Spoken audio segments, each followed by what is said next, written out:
And I started to question, and I started to question and ask more questions.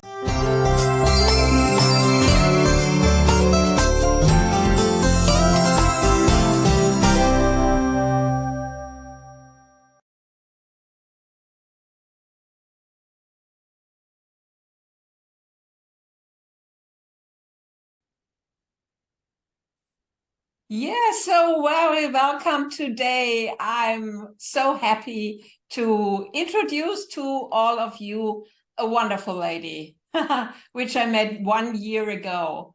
And she is such an energy power lady. And she has a lot of history. She has been a manager in a Fortune 500 company. Then she let go of everything.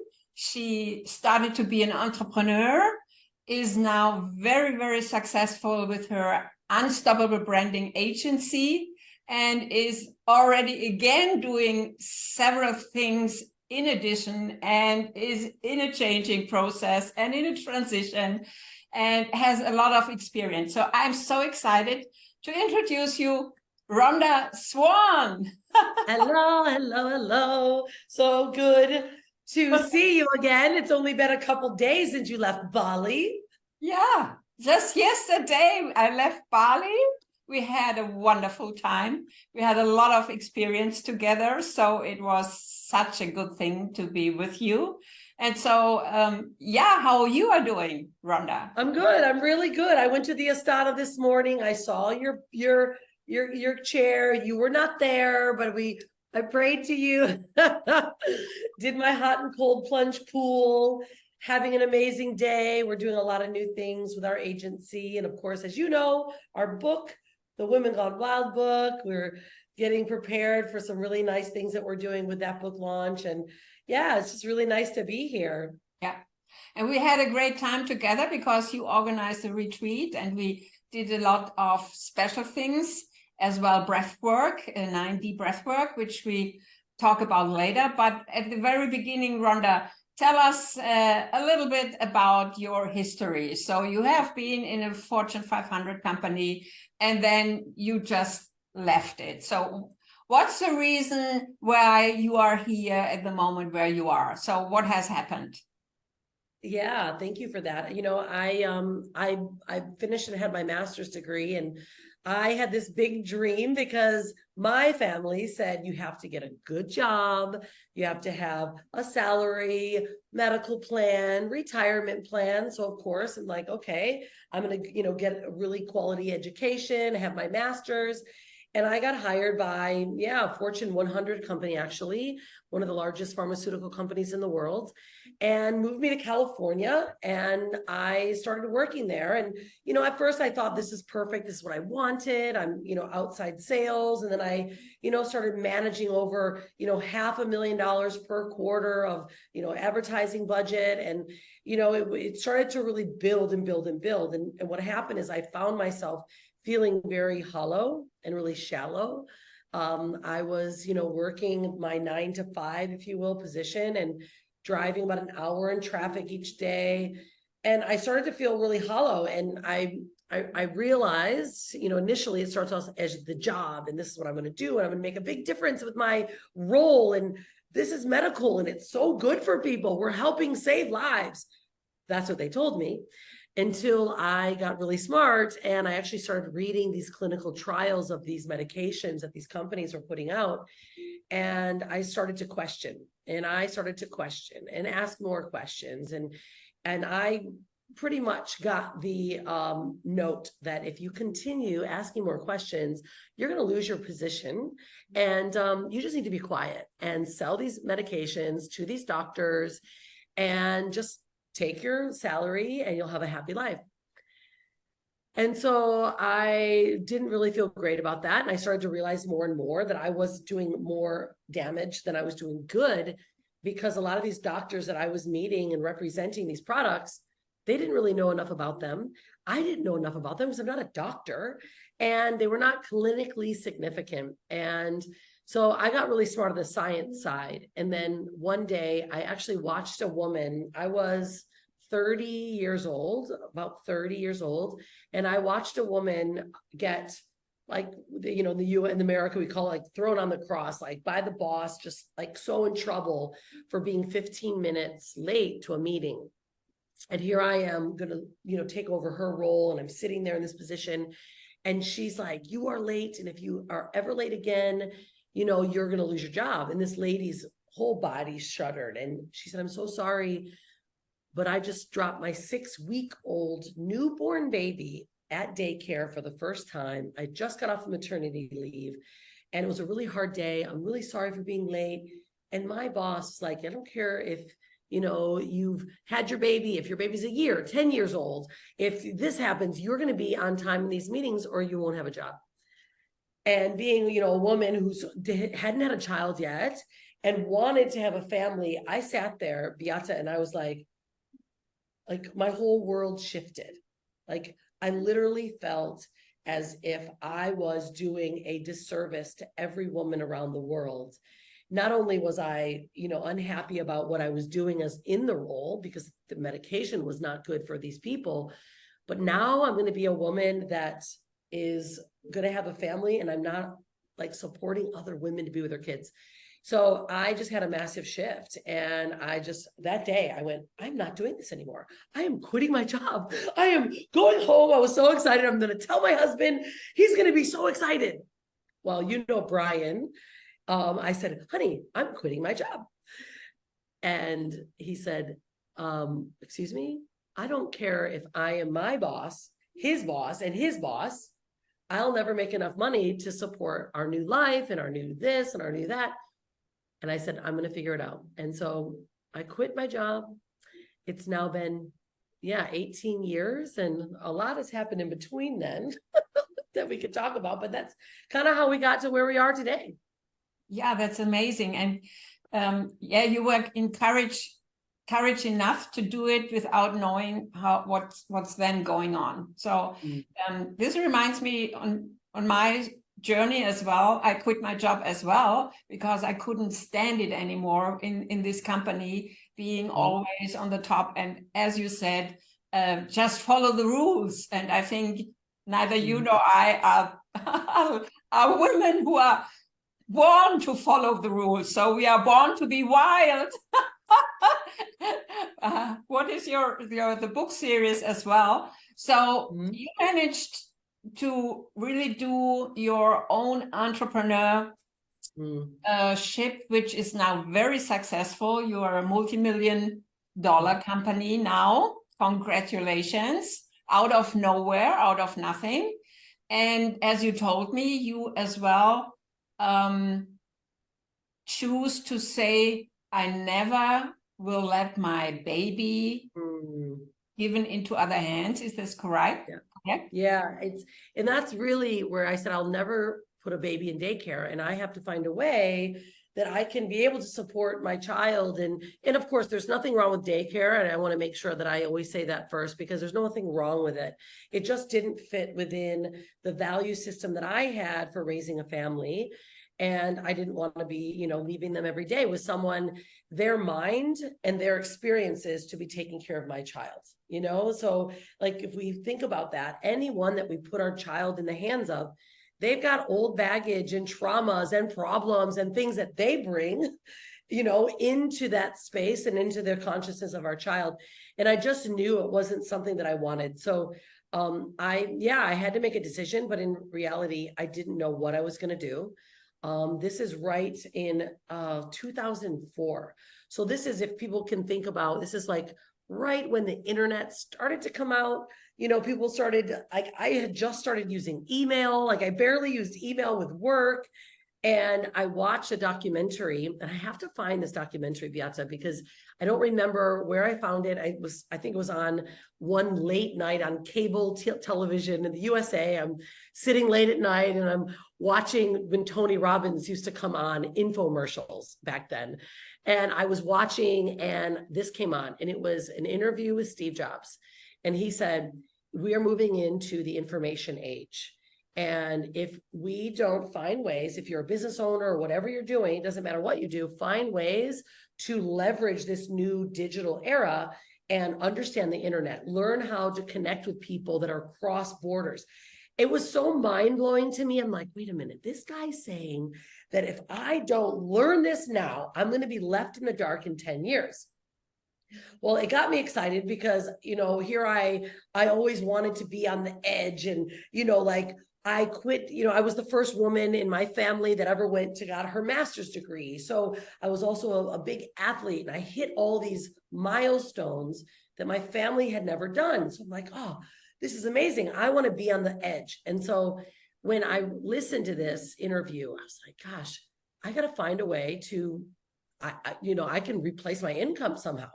And I could do this on the internet. So I told my husband again, after I quit my job, and he's like, you're crazy. You're completely crazy. And that wasn't easy. My husband, we've been together for 25 years. He's like my dearest friend and support and ally now. Yet back then, he was a robotics engineer. He was also in corporate. We had bought our first home and bought the next home. So we were kind of leveraged. So salaries were very important. And doing something without knowing was very scary. Yet my vision and my vow to never put a child in daycare was much stronger than any doubt anyone could ever have. So, I went for it, and it wasn't easy, but here we are 18 years later. Yeah, wonderful. And Hanala, your daughter, is such a beautiful soul. It's so incredible to have her around always. And so I'm curious, Rhonda, you said you had a vision and you went for it. So what was it? Is it that you listened to your inner voice? Have you been meditating all the time? I know you have interesting roots as well. So how does it come that you are so strong within yourself? So are you practicing something, or tell us? Yeah, that's a great question. Back then, I had just really started to read personal development books and, listen to audio tapes. So like Think and Grow Rich from Napoleon Hill was a big, big read for me, because it was like so practical, yet such an old written, literature. The Rich Dad, Poor Dad series from Robert Kiyosaki. And those are two of the books that I just started to read. And I started to feel this, energy of possibility. But at that time, I really wasn't fully into meditation yet. I wasn't, I was more so tapping into my own reality and realizing that I can create my own reality just by my thought. So a lot of my decisions now I know came from more of that intuitive feeling, like, okay, this is real. You have to take action. And it was like, I would consider it my gut feeling, right? Where I'm like, I have to do this. There was no other option. And it was like, I've had many of these moments in my life where I just cannot turn away. Like, there's just absolutely no reason to turn away. And there's other times where I'm like, oh, that feels good, but it's not like an absolute yes, right? And so that's what took place back then. And now, of course, since then, I've created more of a practice. My family is American Indian heritage. But as I was going through school and going through into my corporate position, I wanted to go far away from all of that. I thought that was going to keep me from being successful. So I wanted to veer way away from, prayer and meditation and sitting in ritualistic ceremonies. And now I realize all of that is why I'm successful.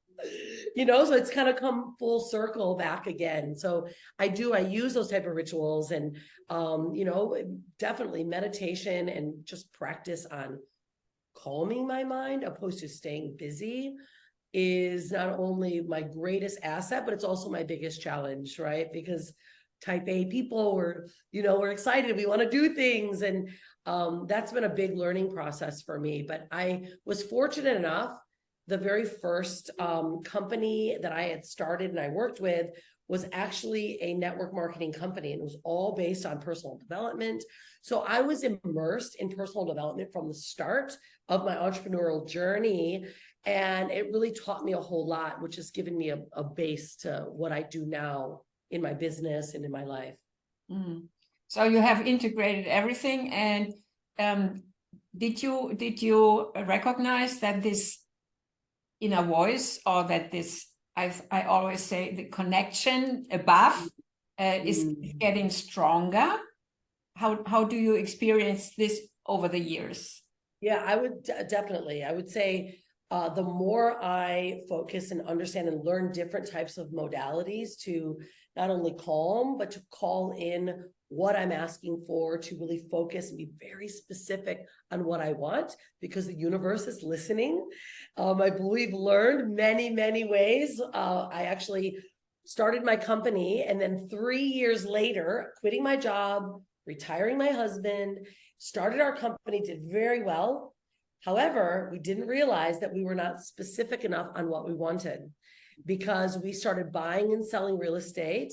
My daughter was born. Everything is going to be beautiful and amazing. I thought all these visions and all this work is coming to fruition. However, we didn't say we wanted to be real estate moguls, but we wanted to grow slowly and earn and have the freedom. Instead, we got really big really fast and we lost everything.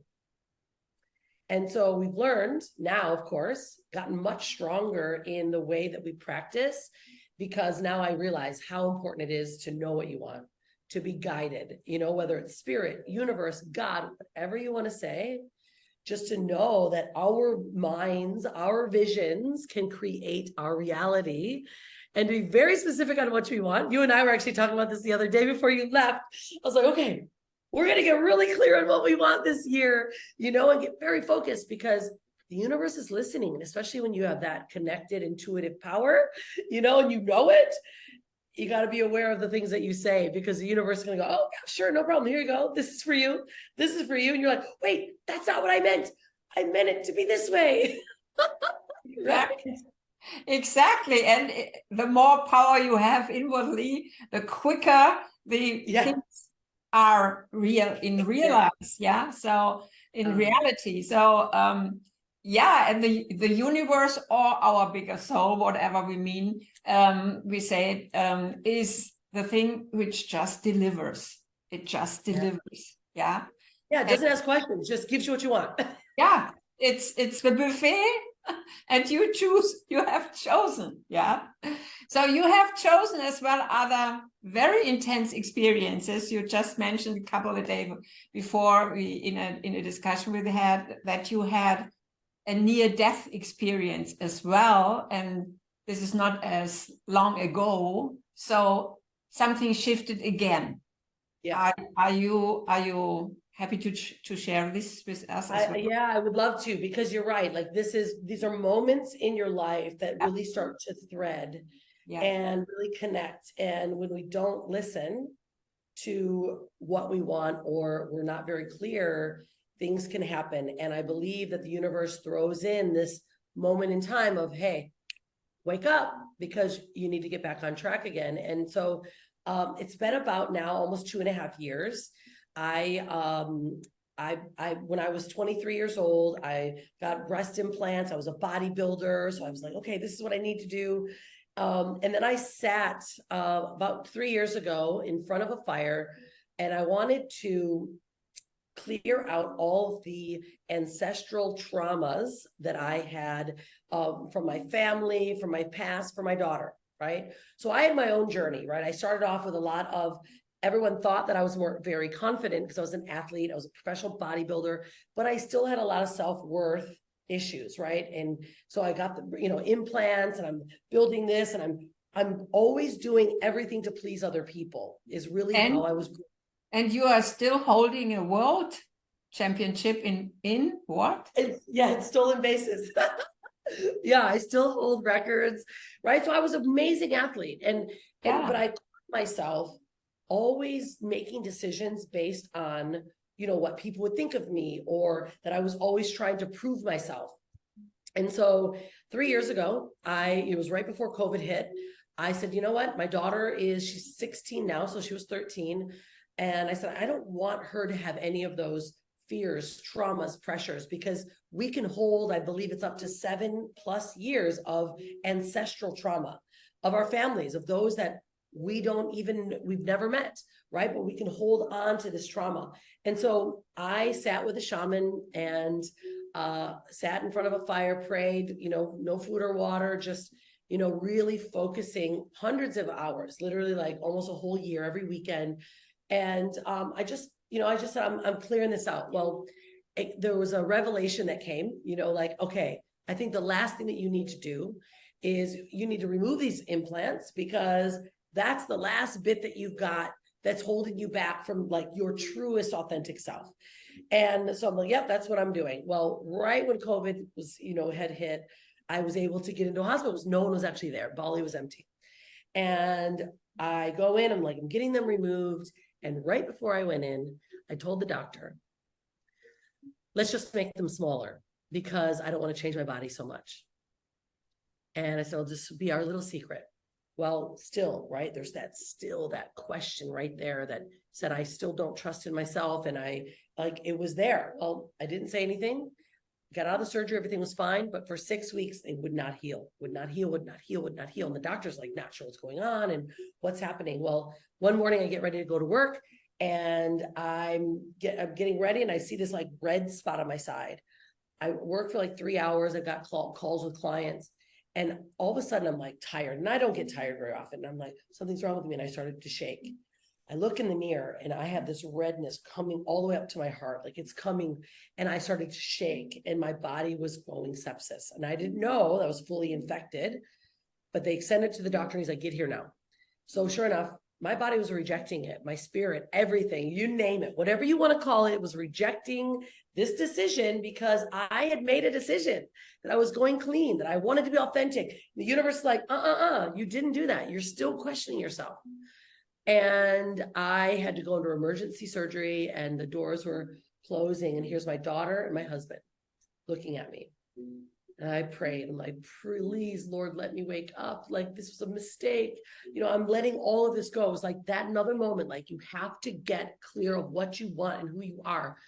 And if you want to leave a big impact in the world, you cannot do it like this, by tricking yourself and other people.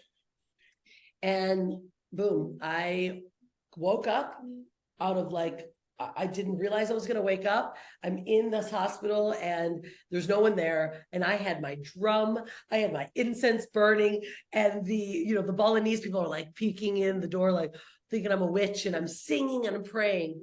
And in one moment, and I've heard about this happen before, when people get to these near life moments or death experiences, that spirit comes in or the message comes through. And I was sitting here and I can see it even today. These women of faces were just coming at me, and they were like pressure, like, we need you. We want more of your voice. We need your help. And these are like witches and women that have been suppressed and, burned at the stake. And I'm like, I do share my voice. Like, no, we need it better. We need it more. We need it more clear. We need it we need you to be focused on what you want. And I'm like, okay. And that's how the book series started, a whole idea that's turned us into this movement of supporting women. But it was like that moment, right? That I had to get another check of, what are you really doing? Are you in alignment with yourself, with your spirit, with your soul? That's it. And I think it's very important what you said. You made a decision during a ritual in front of a fire, which is very powerful. Mm. And this was the soul alignment, which said to you, you have to get rid of everything which is disturbing you from being you, really choosing you, and then you didn't. Isn't it wonderful how then all things fall into place, and reminding us that when we say something, we have to stick to our word and to our energy and to what we are for here. Yeah, that's it. It's like, if you're really here to make a difference, if you're really here to do this work, you've got to be fully 100% authentic. And and I wasn't being authentic. And, that's like a reminder that the universe is always listening, and you can literally create anything from nothing. And just think it, believe it, take action, but believe it is a real thing. Like believing in it, that's why, we can have quantum, things happening in our life, because it's so quick, because you're like, no, this is it. This is what I want. Right. And it's like, it almost is like effortless. And when you're feeling like you're having so much strength and effort, it's because you're not in alignment with what your soul's purpose is. And when you are, your words are better, you're happier, you're clearer, things just seem to happen. When you force it, you're off. And this happens to me all the time, right? I'm like going down this track and I'm like, why are things not right? Why are things not right? It's not working. It should have been so easy. Why isn't it easy? I'm like, oh, because it's not supposed to happen. Yeah. Right. Yeah. And many people on this planet are very successful, but after a period of time, they are drained out. And this is the difference. Yeah. This is the difference. They have a strong mind. They know what they want, but it doesn't mean that they are aligned with their purpose. And therefore the body is reacting. And I pretty much know very seldom a CEO who is full in his potential and energetic and vibrant. No, they are not. It's true. Yeah. Yeah. And I think that's the new shift in creating this new earth of business and, CEOs and companies that are working in a very different way. And you feel it and you're magnetically attracted to it. You and I were having that talk last week. Like, we can create marketing and make it different because it's real, it's authentic, and it's truthful, and you can help people, right? When you go to that direction, all of a sudden, everyone goes, whoa, why do I all of a sudden just want to go over here? Because it feels good. Yeah. Right? And, I'm so grateful that you went through all these experiences because of your second shift, which has happened just recently, 3 years or 2.5 years ago is nothing. You made the decision to do this book series, Women Gone Wild. And this was the reason why we connected. I connected to you and we met each other. So would you like to share a little bit about the vision of this book? You have it behind you. Just let us see. Yeah. Well, I mean, I shared the story of where it came from, but, it's Women Gone Wild is a collaboration of different stories, and it's stories of women that have gone through experiences. And WILD stands for, the W is women that are redefining wealth. And how do they define and redefine it? Because it's not just about money. Others, then the next book, which is the one you're in, Beata, is going to launch next June in Sedona, Arizona. And that's the intuition book. This is stories and women that have not only tapped into their intuition, but they not only teach, they give advice and ways to really find your truest self through your intuition. Then the year following is leadership, and then diversity. And then that makes a whole wild woman. And that's going to make up this series. And, my vision for this is it's becoming the #1 book for women empowerment, because it's called The Feminine Guide to Fearless Living. I'm a true believer that, especially now more than ever, that women, if the world was run by women, and it would be very different. We wouldn't have this war. We wouldn't have, this type of greed and, terrible things that are actually happening in the world, that it comes from a bit of, lack of their feminine nature and that nurturing nature. So this is my vision, is to have 80,000 women by the end of the series in a Coliseum, sharing their wild stories and singing together and just truly being together. And so I'm very proud of this book. I'm so honored for the women that are part of it. I grow every day and I learn so much from every one of them. And I'm just the steward of it, of the message. And so, I'm really excited. Next year, when we had the book launch in LA, now we're going to be in Sedona, Arizona next year, and so, it's going to be a lot of fun. Yeah, gonna be a lot of fun. And, I'm so grateful that you do this, because as you mentioned, the women are not as active in the moment as they should be or could be. And from my point of view, it's when women raises and stepping into their own power, the man could do this as well. So this is equally, yeah, growing equally, and so raising the energy on this planet. This is what we are here for. And we just met last week during a retreat you organized, and it was the soul cleansing retreat, and it was wonderful. And we both experienced wonderful breathwork sessions with 9D. Are you willing to share a little bit about the experience with 9D breathwork? Because I think this is as well which can raise the vibration in us, for the world. I agree, and it's so beautiful because you and I were discussing this. Is you can go into business and you can just be aligned and have fun and do your thing. However, if we don't clear up the past or do the work to clean up the traumas or find ways to really be able to move that energy from our bodies, then we can find ourselves getting stuck. And the reason behind why I said, look, let's do a soul cleansing retreat. I want to just bring whoever can make it. I want to come together and do it very differently, not just a business, but something that allows us to drop in, to ground ourselves, and also to experience something, a new modality that has been around for, thousands of years, which is our breath. As long as humanity and civilization has been around, we've been breathing. However, a very close friend of ours, he presented this to me a couple of years ago and said, look, I am looking for ways to connect breath work with sound and guided meditation with binaural beats, with layering different sounds like 9D technology, which is it's not just 3D, it's literally 9D. So it's completely all surround sound, if you will.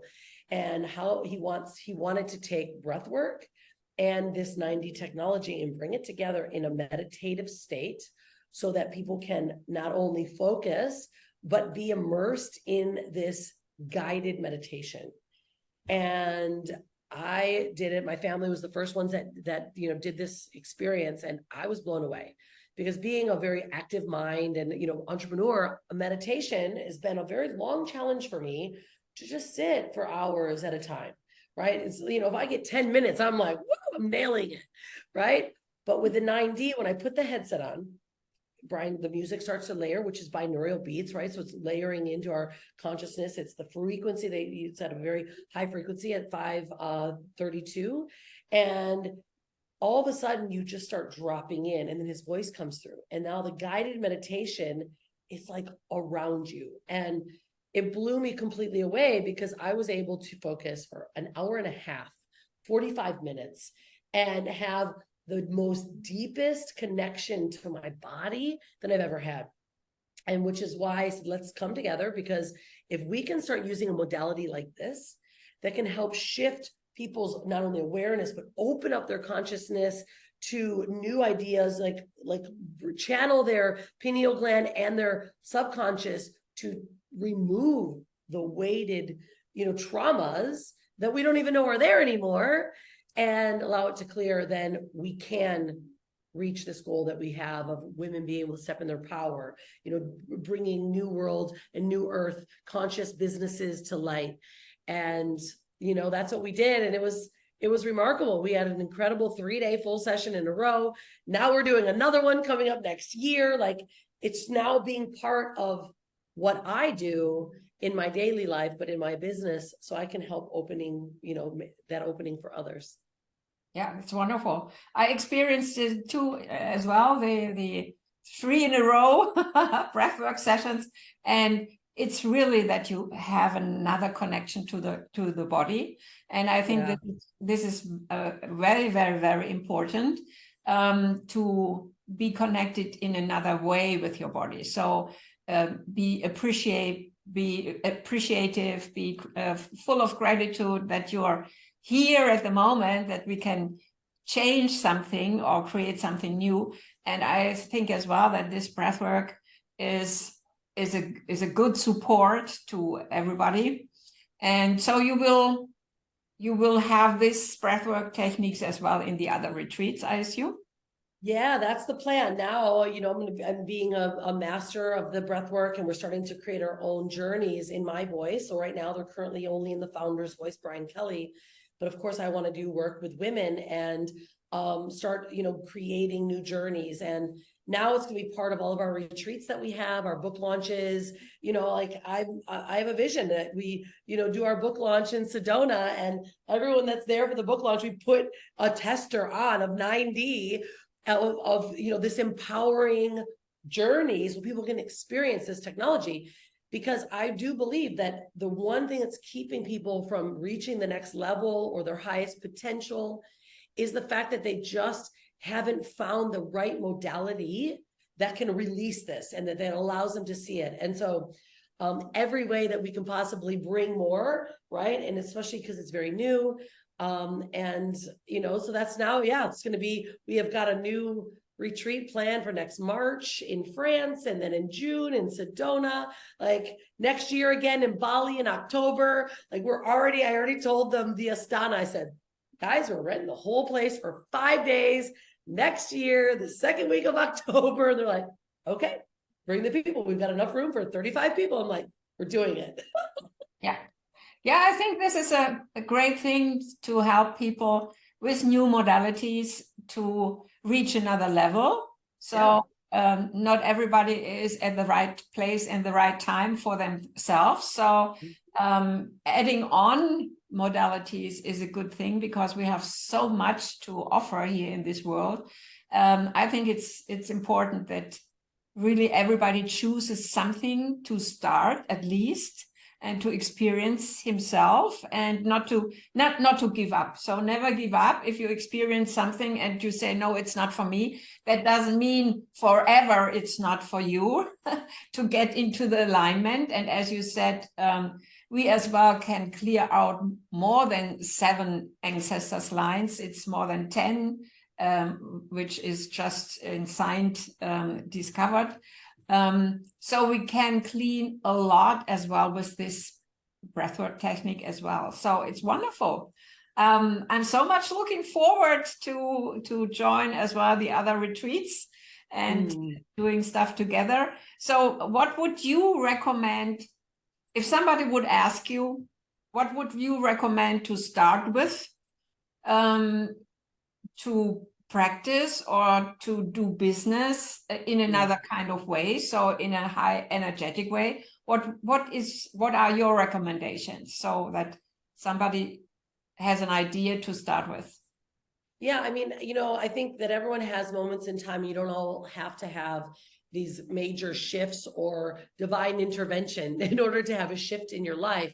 And I think the best is to really sit down and give yourself space. Like we had that soul cleansing retreat because we created space. Everything about that was creating space. And some of the other attendees had a hard time because they wanted to keep talking. What's next? What's next? What's next? And so I typically will go usually 2 to 3 times a year away for 3 days in the middle of nowhere. And I just water fast and I create space. No phone, no communication, very, very, very little amount of amenities, if any at all. And I just create space and give time for whether it's spirit, it's intuition, it's ideas to come through. Because I believe that there's so often that I had been overlooking or not listening to the messages because I was so busy all the time and I wasn't giving myself space. So whether that's meditation, getting away, I had to get away in order to relax and create space for myself. And so I think that just doing that mindfully will allow a lot more to, whether it's download, right, or create or come out, or you have these intuitive hits. I think that's probably my best recommendation. And certainly modalities like this 9D breathwork, wow, it just opens up so many different avenues, right, for creation. But start simple, and if you're ready to start, jump into something that's a little bit more intense, yet I think just starting simple is the best way to start finding, your way. And my 2 favorite books, certainly, and I already brought them up, was Think and Grow Rich by Napoleon Hill. It was written back in the 30s. And then Rich Dad, Poor Dad, when I love that book by Robert Kiyosaki. It helps you start getting a different money mindset, changing from being an employee to being an investor and a business owner. Yeah, I think, it's correct to do something a little bit, something every day. So, and if you say, okay, start with a little bit and with something, I think when you are able to close your eyes for 1 minute or two, it's as well a good beginning in between some jobs, for example, so to calm down. Yeah, this is a nice recommendation, and as well to move away from everything. Would be wonderful without a phone, even if without a phone. Right. So, And that's what, yeah, when I go away in the middle of the mountains, there's nothing, there's no, nothing you can take. And you get uncomfortable in the beginning, then it forces you to just, then you like start to let go. So I usually go for 5 days. 3 days is, good, but 5 days is better. And yeah, just water fast, get clean, clear your system, talk to your organs. We did your method. I did that again this morning, and I was doing the sounds for the organs and for my heart.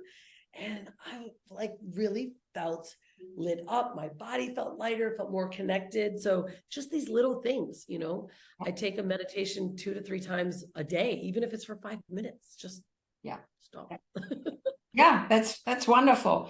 And I think this is a thing which makes you as well so unstoppable and so successful. Yeah, it's wonderful to listen to you and to see you and what are you creating. I'm always very grateful being around you. So before we end our wonderful call, thank you so much that you take the time. And yeah, I will ask you 2 final questions. What do you want, especially for the world, and what do you want for yourself? For the world, I want every young child to wake up with joy, to feel love, to not feel fear, to have food, water, shelter, and love. Those are the 4 main elements, that we need. And my dream is that every woman, man, and child, especially the children, can wake up and just feel love. Because when you feel love, you're safe. Things, are better. You have food, you've got shelter. But if you have love, it makes all those things a little bit easier. It's with what's going on in the world right now. I just pray that, that these young kids can find love. And then what was the other question? What do I want for myself? What do you want for yourself, for you personally? Yeah, for me personally, I want, and I'm calling in a very vivid and clear path to the very audacious goals that I have. And I know that success doesn't go straight. It's always very wiggly, but a very clear wiggle path of like, yes, this, and just enjoying the journey, because, I want this book to do big things. And in order to do it, others have got to be enrolled in it and want to partake and share and be part of it. So it's for myself, because I know that if my beliefs are there and the path for me is clear, then it'll become clear for others. And yeah, just also have peace and love in my family, an easy life. I just turned 50. I've been a hustler, like busy. Now I'm like, I just want to be and enjoy it, So yeah.